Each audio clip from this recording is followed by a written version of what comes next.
por intercessão da Sagrada Família, semeie a verdadeira paz em nossa vida.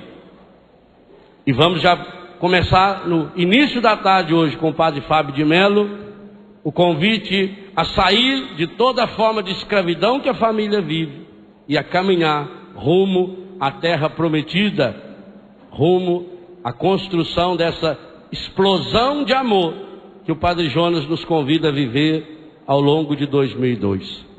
Abra sua Bíblia no Evangelho de São Marcos. Marcos, capítulo 5.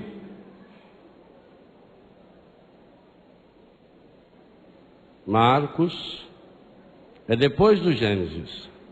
Capítulo 5, versículo 1. Capítulo é o número maior.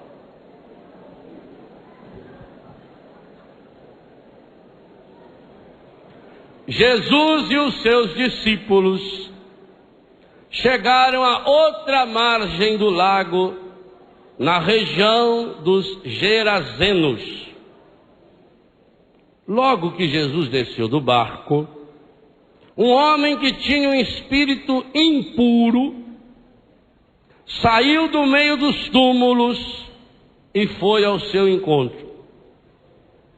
Ele morava nos túmulos e ninguém conseguia amarrá-lo, nem mesmo com correntes. Muitas vezes tinha sido preso com grilhões e com correntes, mas ele arrebentava as correntes, quebrava os grilhões e ninguém conseguia dominá-lo.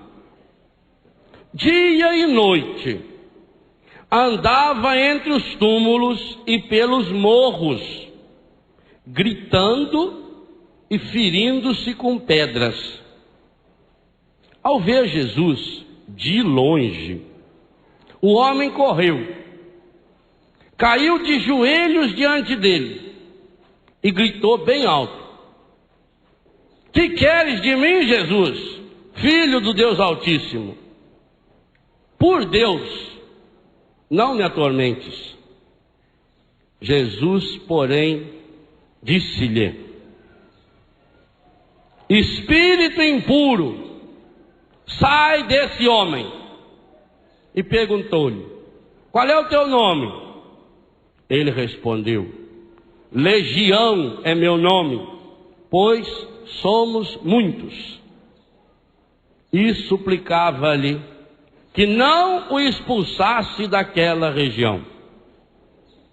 Entretanto, estava pastando no morro uma grande manada de porcos. Os espíritos impuros suplicaram então: "Manda-nos entrar nos porcos." Jesus permitiu. Eles saíram do homem e entraram nos porcos. E os porcos, uns 2.000, se precipitaram pelo despenhadeiro no mar e foram se afogando. Os que cuidavam deles fugiram e espalharam a notícia na cidade e no campo. As pessoas saíram para ver o que tinha acontecido.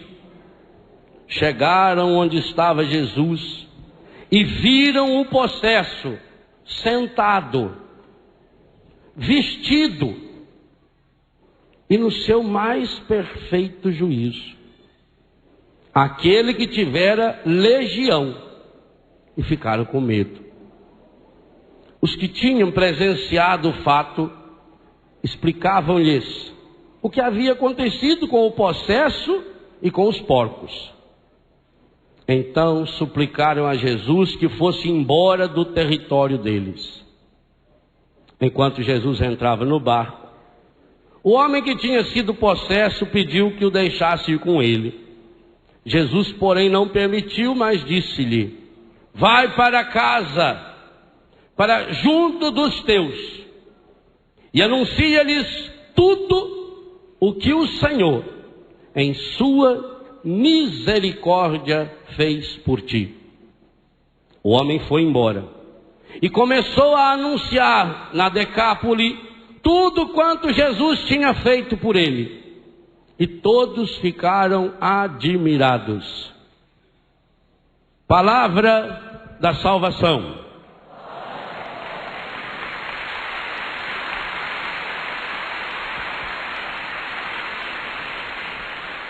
Ricardo Sá, num momento de inspiração, encerrava a reflexão do Padre Jonas dizendo algo que, em outras palavras, já dissemos e que vamos dizer muitas vezes até o raiar de 2002. A paz não é um projeto. A paz não é um código de normas. A paz não é um slogan. A paz é uma pessoa. E essa pessoa, o único nome sob o qual o ser humano será salvo, o verdadeiro nome da paz, o nome humano da paz, anunciado como príncipe da paz, Isaías capítulo 9, versículos 5 seguintes. Aquele que quando nasceu veio trazer paz aos homens na terra, aqueles que têm boa vontade. Aquele que é a nossa paz na cruz, Colossenses capítulo 2, já no capítulo 1 de Colossenses, mas de modo especial capítulo 2, a partir do versículo 14. Ele que é a nossa paz, que fez de vários povos um só povo, Efésios, a paz que nós recebemos pelo seu sangue. Ele que se coloca no meio da humanidade, como aquele único que pode nos dar a paz. Por isso São Lucas capítulo 24 e São João capítulo 20 nos mostra o grande dom do ressuscitado é: a paz esteja convosco. Ele mesmo diz: como meu Pai me enviou, São João capítulo 20, eu também vos envio para anunciar essa paz, para anunciar essa experiência. Atos dos Apóstolos capítulo 10 vai dizer que o verdadeiro cristão é aquele que anuncia o Evangelho, a boa nova da paz. A Bíblia da CNBB traduz: anunciar a boa nova da paz. No que consiste essa paz? Se nós queremos pedir ao Senhor a graça de assumir a missão desse menino contaminado, desse menino estragado pelo encardido, e a missão dele é a mesma nossa, lá no finalzinho do Evangelho: vai para casa, para junto dos seus, e anuncia-lhes tudo o que o Senhor em sua misericórdia fez por ti. Semear a paz é assumir essa ordem.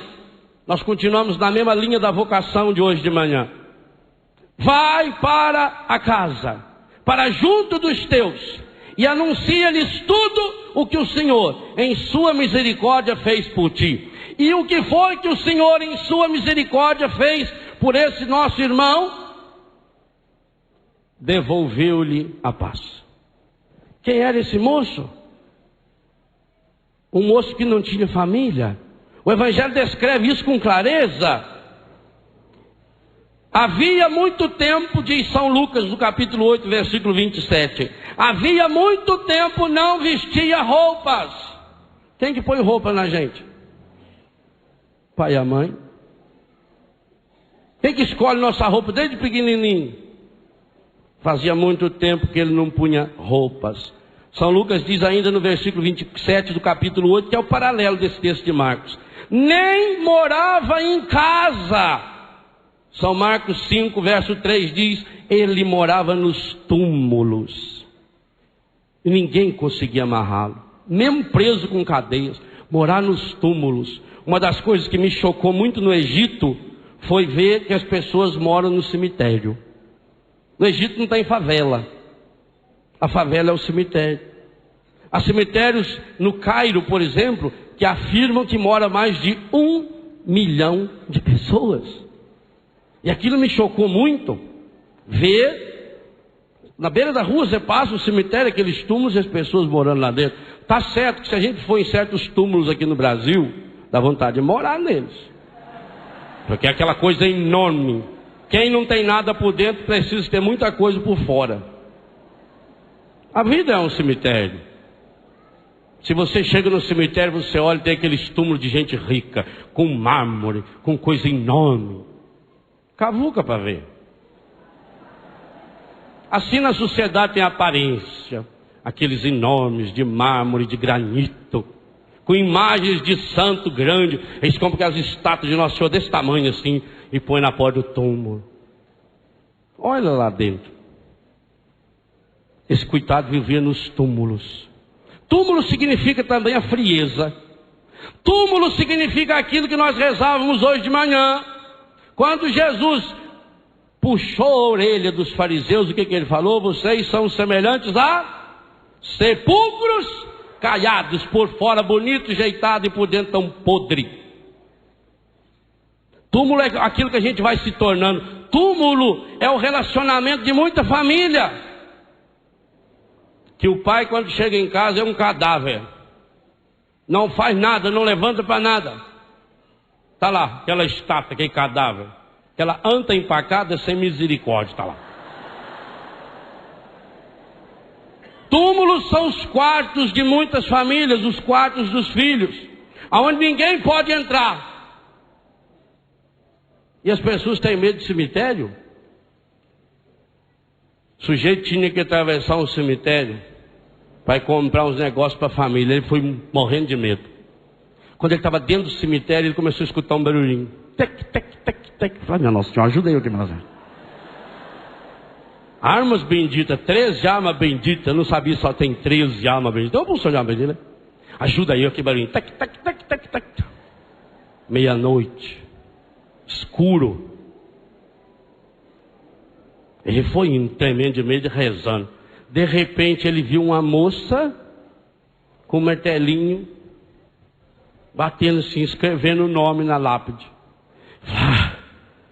Ai, graças a Deus. Olha, quando eu vi você, eu fiquei com medo.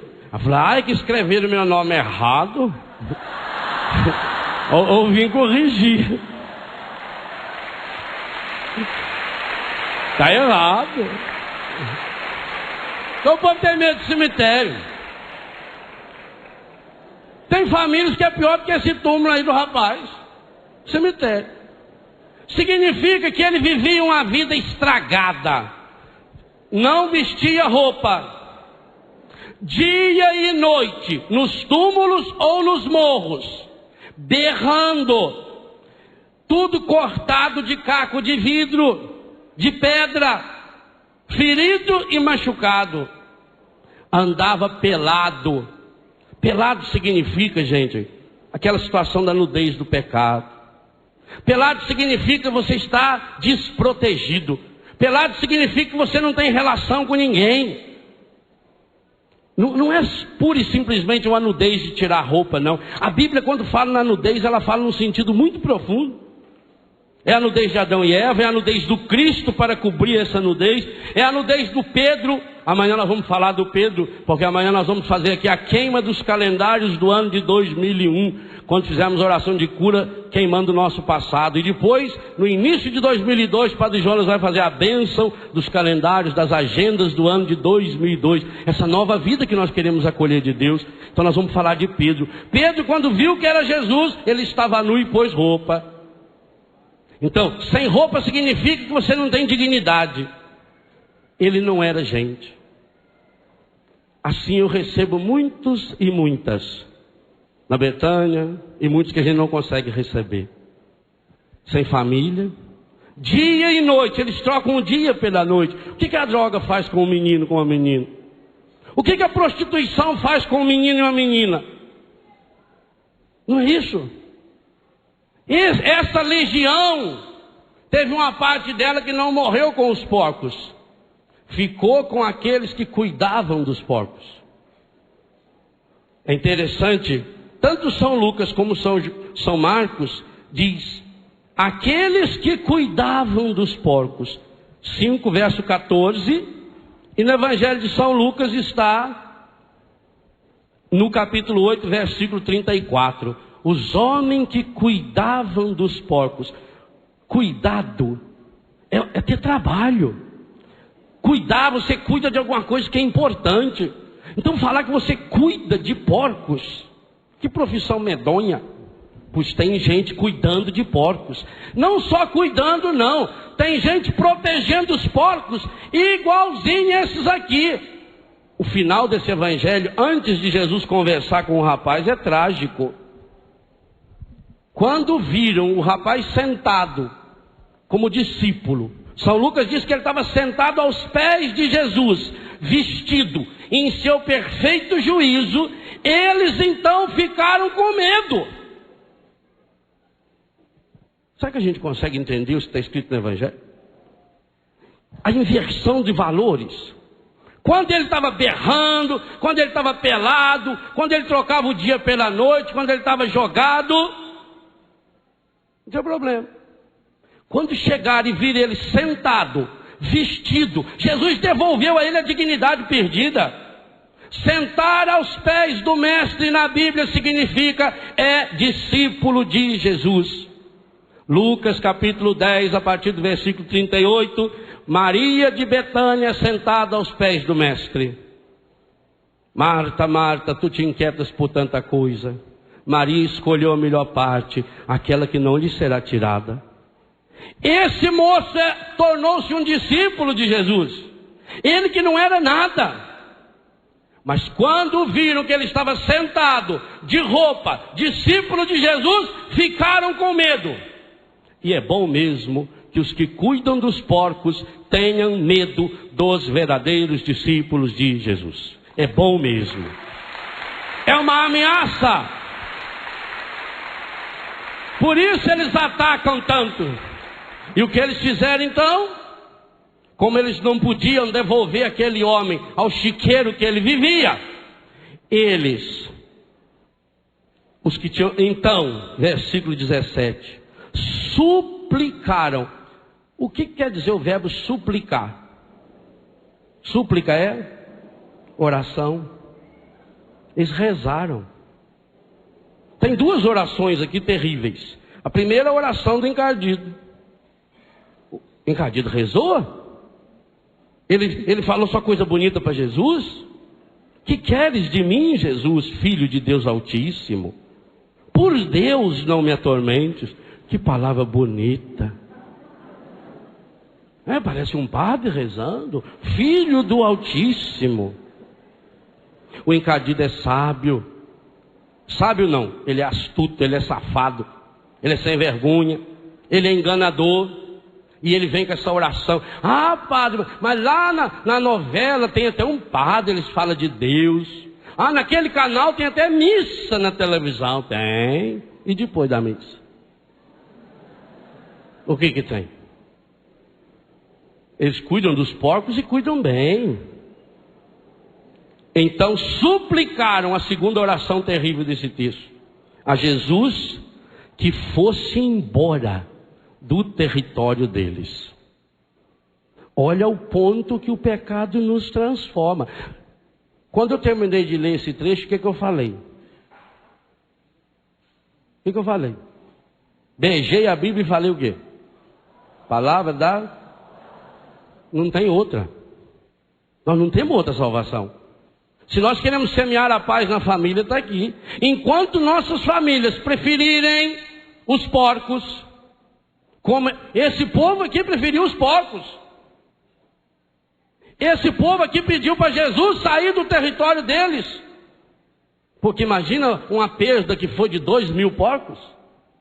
Eles cuidavam dos porcos. Quais são os porcos que você está cuidando? No chiqueiro que vai se transformando a sua vida, a minha vida. Nós temos uma criação de porco inteira aqui dentro. Por isso Jesus diz, não atirei pérolas aos porcos. A mais preciosa pérola que nós atiramos aos porcos somos nós mesmos. Quando nos atiramos inteiros, pelado, dia e noite, nos braços do pecado, que tão bem sabe nos seduzir.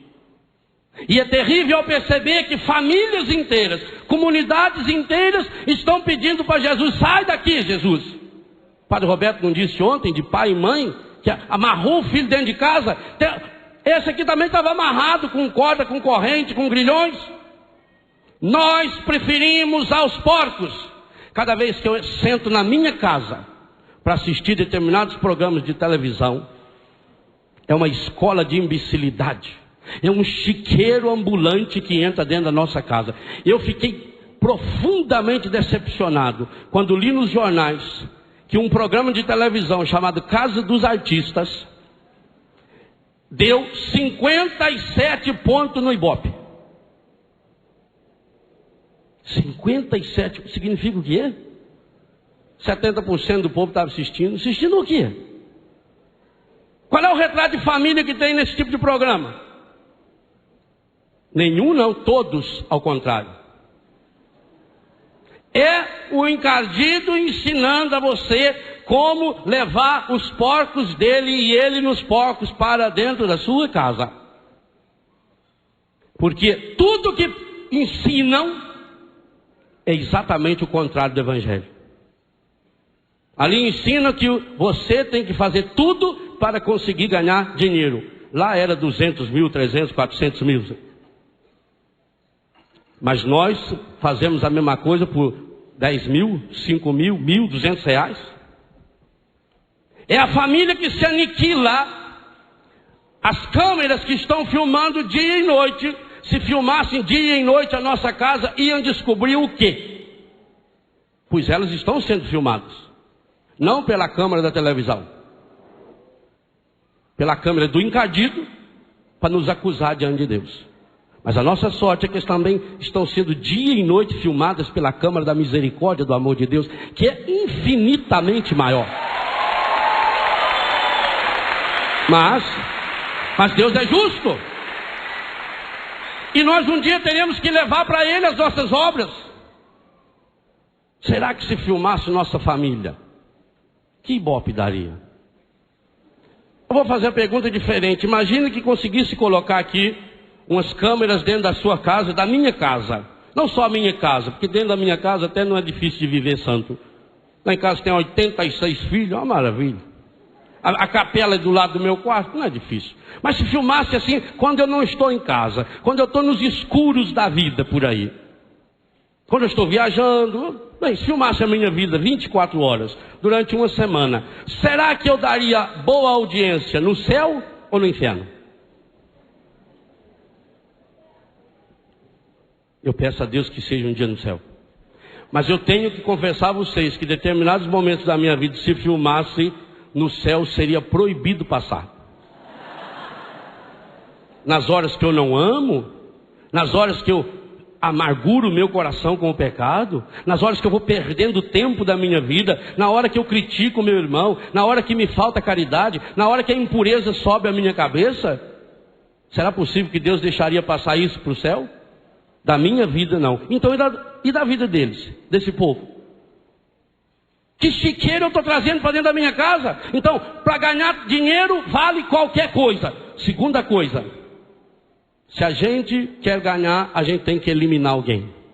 Gente, essa ideia é inferno puro. Aliás, não é só esse programa, não. O outro do limite é a mesma porcaria. A filosofia do demônio é a mesma. Igualzinho. Você, para ganhar alguma coisa, você tem que eliminar. A equipe perdeu, reúne a equipe. Quem é o culpado da gente perder? Fulano, bota fora. E vocês pensam que isso só passa na televisão? Não, isso é na vida. Eu vejo lá em casa. Tem filho e filha minha em Betânia que ficaram 1 ano na minha casa e nunca recebeu a visita do pai, da mãe, do irmão.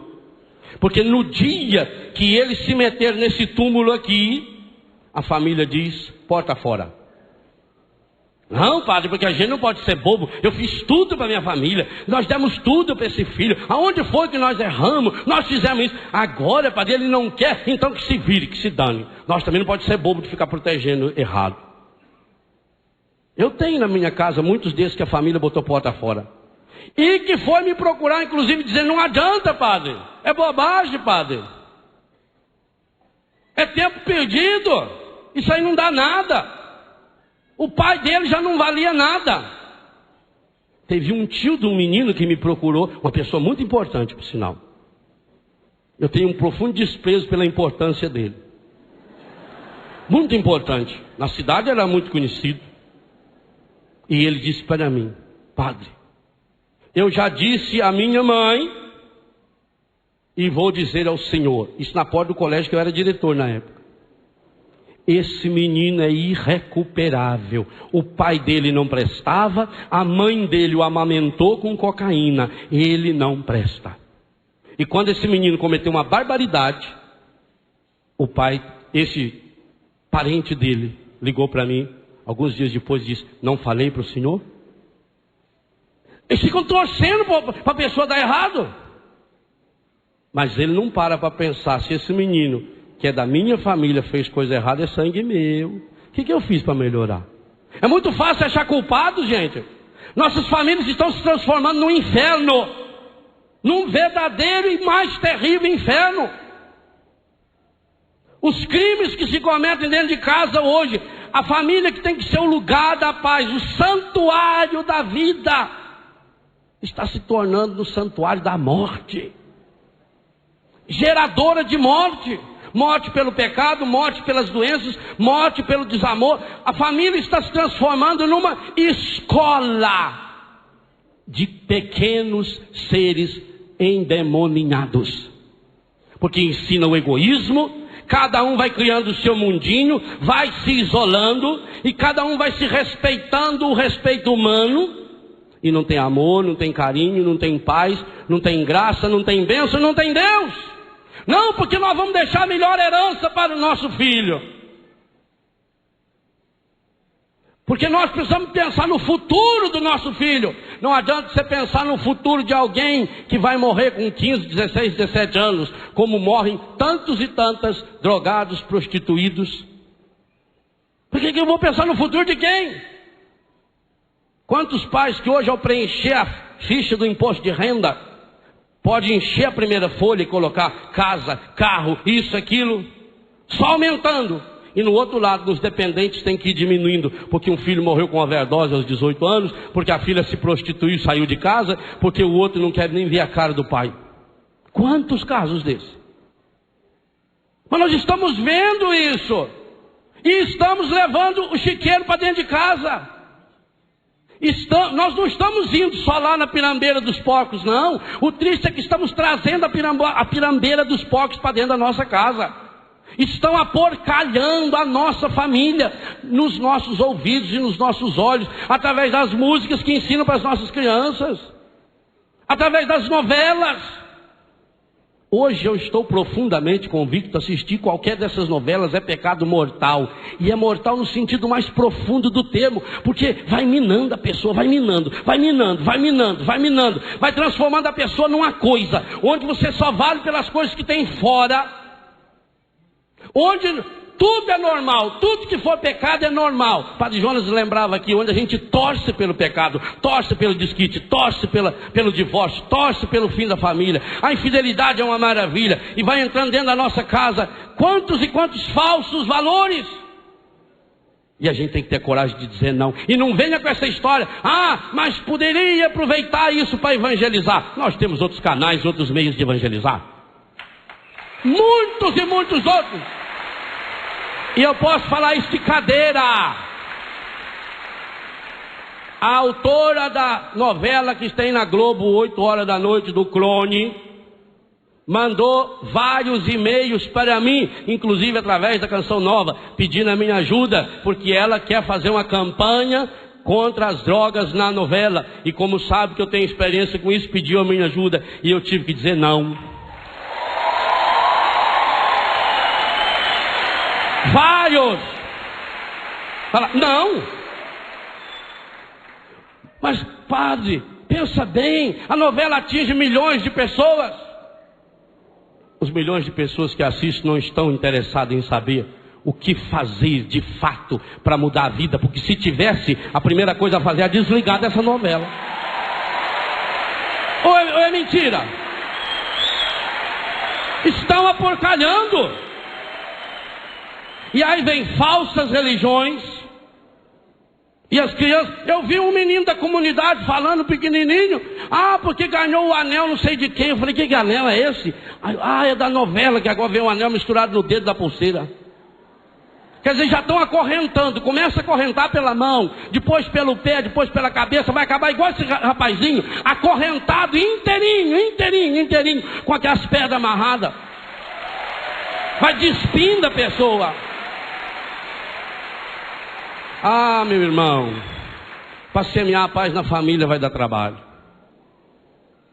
Mas aqui os senhores pais, um dia vão ser cobrados. Os que cuidam dos filhos e os que não cuidam. A Bíblia é muito clara ao afirmar: os filhos das uniões ilícitas serão chamados a depor contra seus pais no juízo final. Muda a Bíblia, vai ver que a Bíblia está errada. Vai ver que o que está certo é essas novelas, essas pornografias. Outra coisa que rima, mas não posso falar aqui com isso aí. Deve ser. Jesus está errado. Jesus morreu por mim, isso aí está tudo errado. Certo estou eu. E eu vou relativizando. Eu não vou percebendo que eu estou me transformando nisso aqui. Leia esse texto depois e não vê o seu. Eu vejo o meu retrato aqui. Quantas e quantas vezes eu sou muito pior do que esse jumentinho aqui? Quantas e quantas vezes? Porque quando a gente está se despindo da sua dignidade de pessoa humana, a gente vai se aporcalhando, vai se vendendo, o pecado vai nos envolvendo, e você então dia e noite a viver no pecado, respirar pecado, pensar pecado, viver pecado, amar o pecado, cultivar o pecado. Aqueles que cuidavam dos porcos, meu Deus, nós cuidamos dos nossos pecados, nós protegemos os nossos pecados. A coisa que nós mais amamos na vida parece ser o nosso pecado. Meu Deus, a família quer proteger um falso diálogo. Eu não vou falar isso, porque se eu falar isso, meu filho vai ficar ofendido. E a senhora e o senhor não se preocupa que Deus está ofendido? O que adianta a senhora saber que a senhora está deixando o seu filho na liberdade de trazer a namorada para transar com ela dentro de casa? Então é tudo moderno, pode, não tem problema. Imagina, se eu falar para o meu filho não assistir determinados canais de televisão, ele fica chateado comigo. Rapaz, o senhor não sabe como ele é. Mas foi o senhor que criou, o senhor deve saber. Foi o senhor que criou. Então eu não quero criar caso dentro de casa. É uma falsa paz. Isso é falsa paz. Quer viver em paz com todo mundo? Não provoque o outro. Não fale as verdades para o outro. E aquilo que o padre Jonas falou, eu falo também. Se você vê um de nós numa situação de falsa paz ou de pecado, fale para nós. Porque senão você peca pior. Se falar para outro, você peca pior. Fale para a pessoa, você está errado. Meu irmão, você está levando gente para o inferno. Porque parece que hoje nós não pensamos nisso. Que nós estamos mandando pessoas da nossa família para o inferno. Padre Jonas nos perguntava: você gostaria que alguém da sua família fosse para o inferno? Mas é muito pior saber que nós estamos mandando gente para o inferno. E estamos mandando porque preferimos a falsa paz. A paz que não é ausência de conflito. Jesus diz que essa não é a paz, não. Jesus diz: o reino do céu é conquistado pelos violentos. Então ninguém quer rasgar o evangelho? Quer violência maior do que o Cristo fez com ele mesmo? Ao assumir a cruz? Não tem violência maior. Mas essa violência porta dentro. Família tem que ser porta dentro. Família tem que ser transformada num céu. Se eu quero semear a paz na minha família ao longo de 2002, eu tenho que transformar a minha casa num céu. E num caminho de céu. As pessoas que chegarem na minha casa têm que sentir a paz dentro da minha casa, têm que sentir a alegria dentro da minha casa, têm que sentir o peso e a força do sagrado dentro da minha casa. Nossos filhos precisam ser educados para Deus. E isso não é fácil. Em Betânia nós fazemos praticamente todo mês a gente tem retiro lá. Um retiro fechado, com poucas pessoas. Eu prego o retiro, a equipe trabalha. A maior parte dos nossos retiros são para casais. Esse ano, inclusive, vamos fazer um sobre os limites da educação, na educação dos filhos. Porque perdeu-se que precisa ter limite. Que você tem que dizer não. Que para ter paz tem que dizer não. Que quem só vai dizendo sim, pode, o que tem? Isso é normal, isso é evolução, o mundo mudou, o que tem? Também não é tão grave assim. Talvez não foi isso que Jesus quis dizer. Porque se você pegar um contexto sociológico, você vai ver que a psicologia, ela inclusive prova que é muito bom que a criança faz isso. É muito bom o jovem crescer na liberdade, dele fazer o que bem entender, para ele se conhecendo. Você não pode reprimir. Porque se você reprimir, ele vai se tornar uma pessoa frustrada. O Evangelho diz que não. O Evangelho diz que para entrar no céu a porta é estreita. Eu tenho que fazer uma escolha. Se a paz é uma pessoa, não é uma pessoa que vem me colocar amenidades. Jesus diz: não. Vocês pensam que eu vim trazer a paz? Jesus diz: eu vim trazer a guerra. Eu vim trazer fogo. E quero que esse fogo se alastre. Por minha causa, pai vai ficar contra filho, filho contra mãe, mãe contra pai. E quem não for capaz de me amar mais do que ao pai, a mãe, ao irmão, não é digno de mim. Por que ele falou isso? Ciúme? Não. O que Jesus quis nos ensinar é uma coisa muito simples. Se a gente não tem Deus, a gente não tem nada. Quem não tem Deus não ama. Marido que ama a sua esposa e não tem Deus, não ama. Quem não tem Deus, gosta. São João diz na primeira carta, capítulo 4, verso 7, Deus é amor. Caríssimos, Flavinho fez uma música maravilhosa. Amemo-nos uns aos outros, porque o amor vem de Deus. E todo aquele que ama é nascido de Deus e conhece a Deus. Quem não ama, não conhece a Deus, porque Deus é amor. Ora, sem Deus não tem amor. Ou eu dou Deus para os meus filhos, ou eu dou Deus para minha esposa, ou eu dou Deus para o meu marido, ou eu não amo. Amar é dar Deus para o outro. Sem isso não existe amor. Amar não é fazer a vontade do outro. Esse moço aqui, todo mundo deixava ele fazer a vontade dele. Ninguém o perturbava enquanto ele estava morando no cemitério, enquanto ele estava pelado, berrando dia e noite. Ninguém incomodava com ele. Mas na hora que o viram sentado aos pés de Jesus, aí começou uma revolução na vida dele. Porque Jesus devolveu a ele a dignidade de pessoa. Jesus o revestiu. Nós vamos falar nisso hoje na missa. Jesus devolveu a ele um nome de pessoa.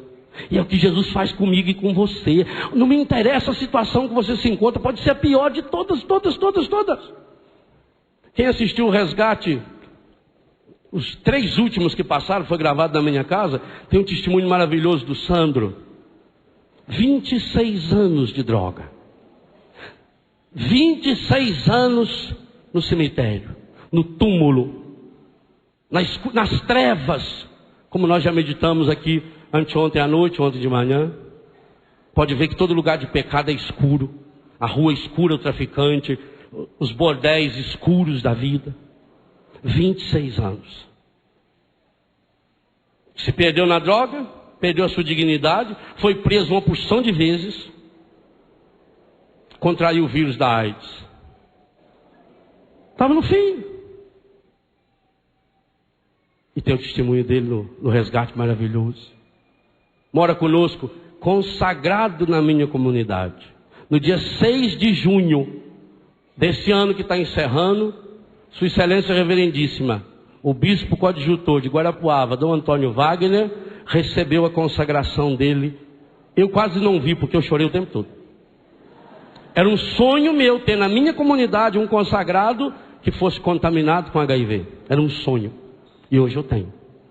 E ele mandou um recado para mim via telefone, que ainda essa semana foi fazer os exames de novo, e os médicos não conseguem achar aonde será que está escondido esse vírus. Poxa!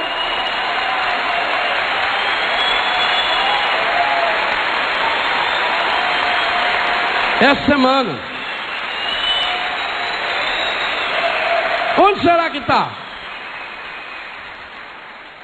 Ligou para me avisar que o bispo foi celebrar o Natal lá em casa com eles e que os exames não acham onde será que está? Deve ter rolado com alguma pirambeira com os porcos que Jesus jogou. E quer jogar? Meus irmãos, nós estamos sendo chamados a um desafio muito sério. No domingo da Sagrada Família, convidados a viver semeando a paz, é preciso semeá-la dentro da nossa casa. E não, a paz não significa ausência de problemas. A paz não significa ausência de conflito. Se eu vejo que alguém está indo para um buraco, eu tenho que arrancá-lo de lá.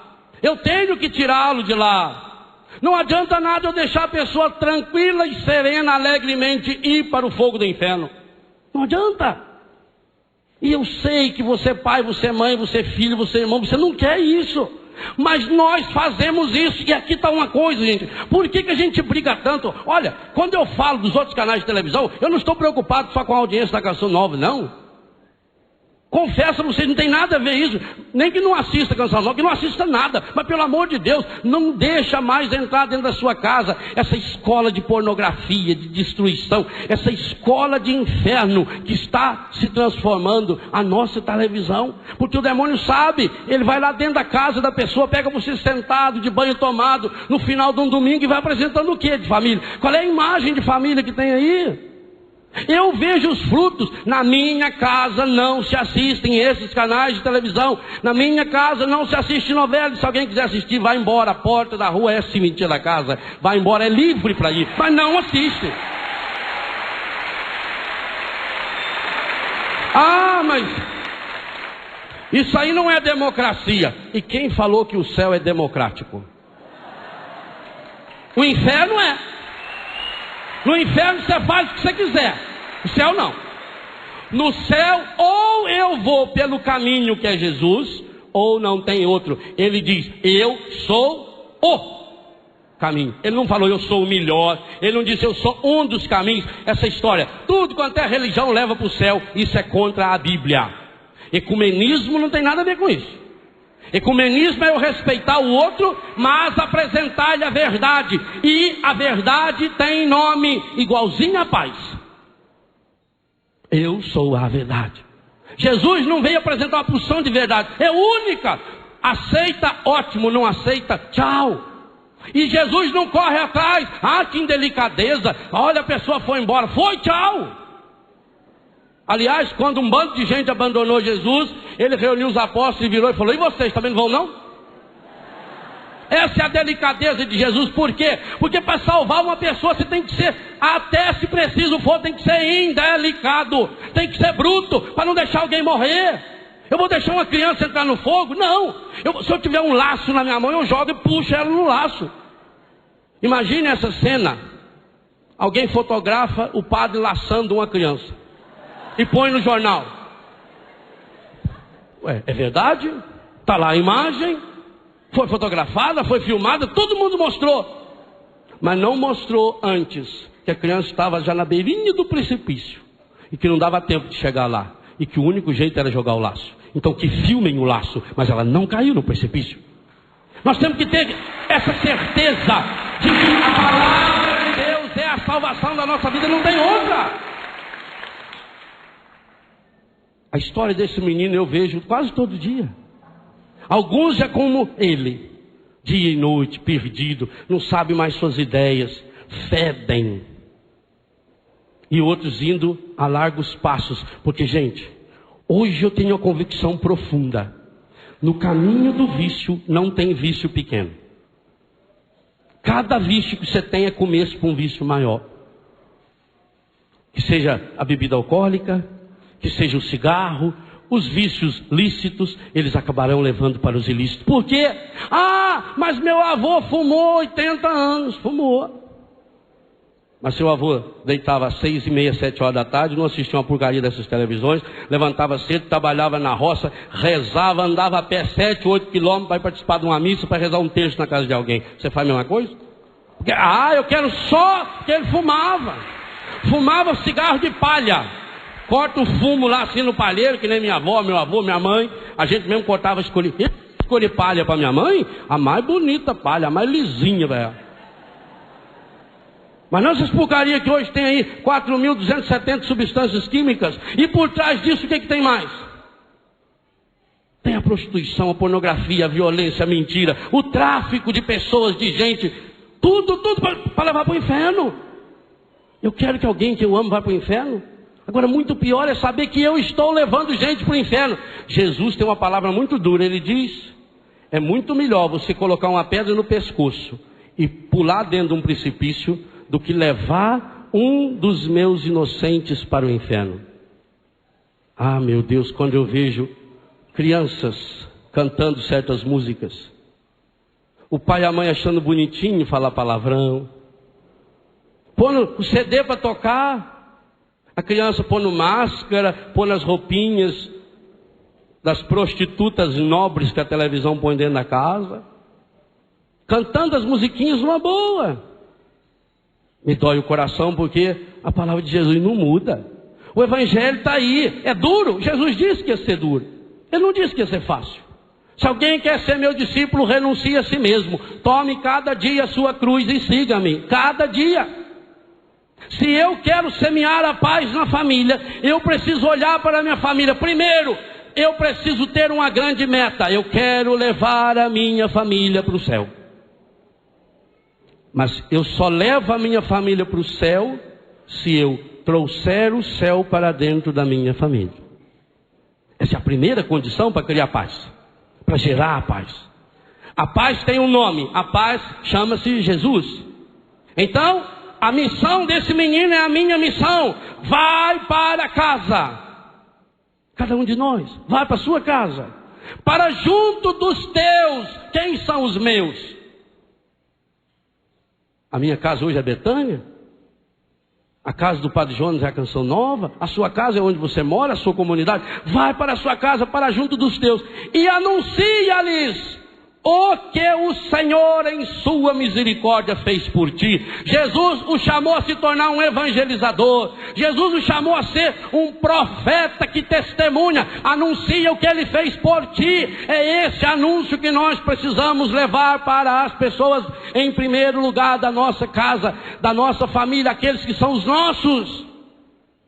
Levar Jesus. Ou eu dou Jesus para minha família, ou eu não dou nada. Nenhum relacionamento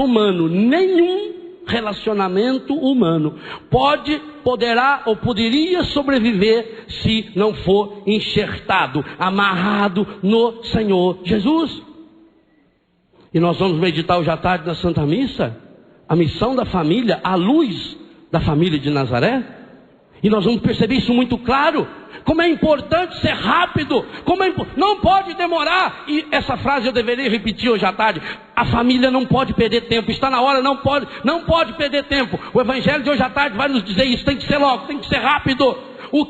Vá para a sua casa. Se esse ir para casa, você mora longe, a sua família mora longe. Se isso for um telefonema, telefone hoje para a sua casa e anuncie para os teus o que o Senhor está fazendo por ti aqui nesse acampamento. Liga para a sua casa, manda telegrama para a sua casa. Anuncie o senhorio de Jesus enquanto é tempo. Nós não temos outra alternativa.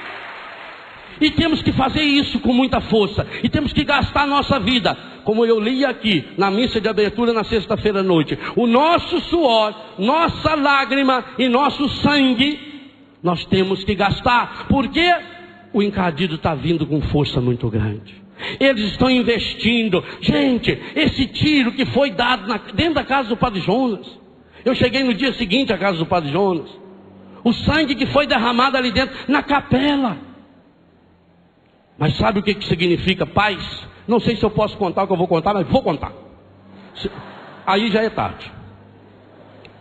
Quinta-feira de manhã eu estava rezando no quarto e o Padre Jonas mandou me chamar na sala. Quando eu chego na sala está um casal e uma moça. E o padre me apresenta. Essa família gosta da gente, assiste programas com a gente. E o padre me apresentou o pai, a mãe e a irmã do Cláudio, que deu a sua vida ali na capela da casa do padre. Fazia 3 dias que tinha acontecido. Conversamos um pouco com a família, falamos um pouco desse Deus, e na hora que eles se manifestaram de ir embora, o Padre Jonas, e aquilo me tocou profundamente. Eu amo esse homem de paixão também por essas coisas. O Padre Jonas diz: vamos terminar na capela. E levou o pai, a mãe e a irmã do Cláudio lá na capelinha dele, particular dele. E ali, aonde o filho derramou a sua última gota de sangue, o Padre Jonas impôs as mãos e nós pedimos o batismo do Espírito Santo para a família daquele rapaz. Isso é paz. Isso é paz. Um dia o céu vai saber, já sabe e todos saberemos. A morte desse moço não foi só um sangue derramado pela Canção Nova, pela campanha desse mês, pelo projeto da M Almas, porque ele deu a sua alma de verdade, mas foi derramado também para a conversão, a cura, a santificação e a restauração da sua família. Da sua família. Aqui dentro. Semear a paz na família. O Cláudio semeou a paz na família dele. Em vida, mas principalmente depois de morto. Aí nós entendemos o Evangelho: quem vive e crê em mim não morrerá jamais. Se ele tivesse vivo, nós não estaríamos falando dele, como não estamos falando de nenhum outro que está cuidando desse serviço importante, que a polícia está exigindo que tenha esse cuidado agora, porque realmente foi uma ameaça muito séria, foi um problema muito sério. Mas ele está vivo. Ele semeou com o sangue dele a paz na capela da casa do padre, na casa do padre, na nossa casa, na sua casa e, acima de tudo, na casa do pai e da mãe e da irmã dele, e com certeza da esposa, com certeza de todos aqueles que vão conhecendo essa história. Semear a paz, se for preciso, com a minha vida. Jesus não está nos chamando a um projeto fácil, bonito e maravilhoso para a gente ser aplaudido, não. Semear a paz dentro da minha casa é a custa de uma fé.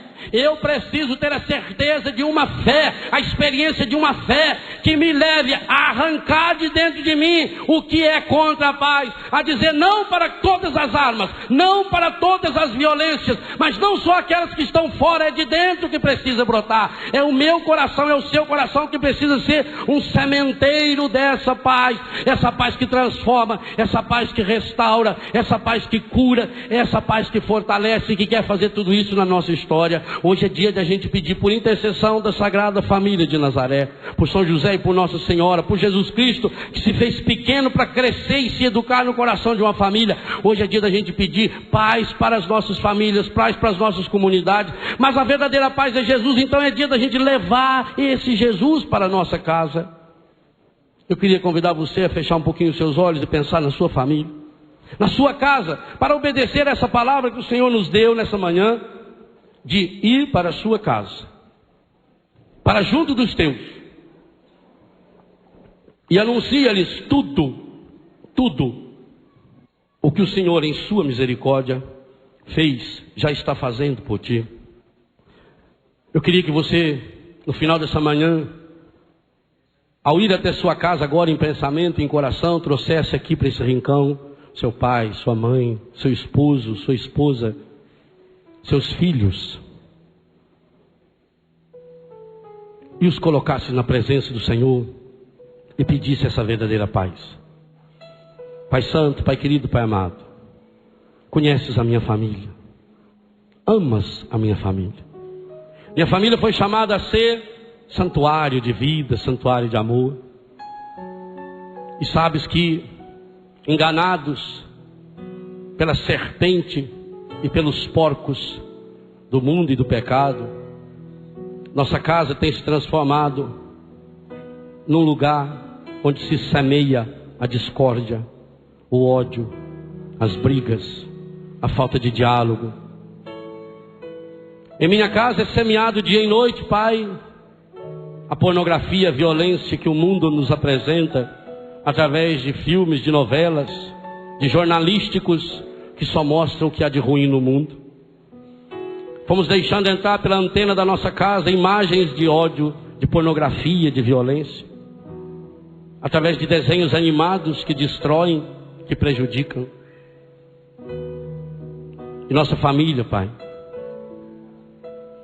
que chegava essa época do ano, se reunia, rezava, cantava, que tinha tempo de dialogar, há muito tempo perdeu a alegria de estar junto, não tem mais tempo. A gente não tem mais tempo nem para comer juntos. Vivemos numa correria tão grande, querendo achar um jeito de ganhar a vida, e vamos perdendo o melhor da vida. E hoje em minha casa, Pai, há ódio, há desamor, a gente que não fala um com o outro. A minha casa não é mais um lugar da bênção, porque as pessoas lá em casa não tomam mais a bênção. Infelizmente, minha casa tem se tornado um lugar de maldição, de briga, de violência, onde cada um luta por si mesmo e cada um vai cavando um pequeno inferno. Mas hoje, Pai, hoje eu queria colocar minha família no coração da Sagrada Família e queria pedir, por intercessão de Maria e José, que a minha família hoje pudesse voltar a vencer a utopia de que o amor não é possível. Queria pedir, pela intercessão de Maria e José, a graça de sentar hoje no colo do meu pai, da minha mãe, a graça de dar as mãos, a graça de conversar, de perder tempo amando, a graça de pedir perdão e de perdoar, a graça de chorar no ombro do outro. Hoje eu queria pedir, por intercessão da Sagrada Família, que a minha casa se torne uma gruta de Belém, aonde nos momentos de dificuldades eu possa correr para lá, correr para o abraço do meu pai e da minha mãe, sentar no colo, chorar as mágoas,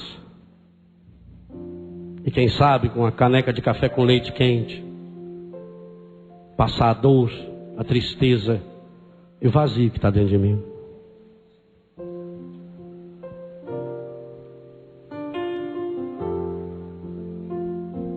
Das muitas coisas do meu tempo de criança, guardo vivo na lembrança o aconchego do meu lar. No fim da tarde, quando tudo se aquietava, a família se ajuntava lá no alpendre a conversar. Meus pais não tinham nem escola, nem dinheiro. Todo dia, o ano inteiro, trabalhavam sem parar. Faltava tudo, mas a gente nem ligava. O importante não faltava, seu sorriso e o seu olhar. Oh, oh, oh,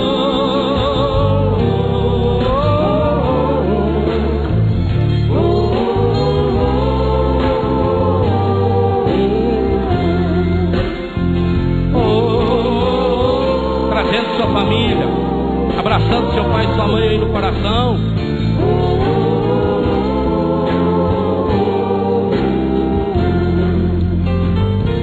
Eu tantas vezes vi meu pai chegar cansado, mas aquilo era sagrado. Um por um ele abraçava e perguntava quem fizera a estripulia. E mamãe nos defendia, e tudo aos poucos se ajeitava. O sol, a viola alguém trazia, todo mundo então pedia pro papai cantar pra gente. Desafinado, meio rouco e voz cansada, ele cantava mil toadas, seu olhar nos sol doente. Oh, oh, oh, oh,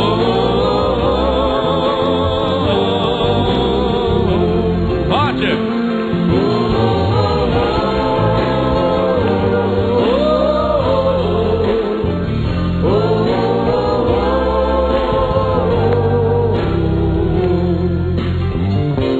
Correu o tempo e hoje eu vejo a maravilha de se ter uma família quando tantos não a têm.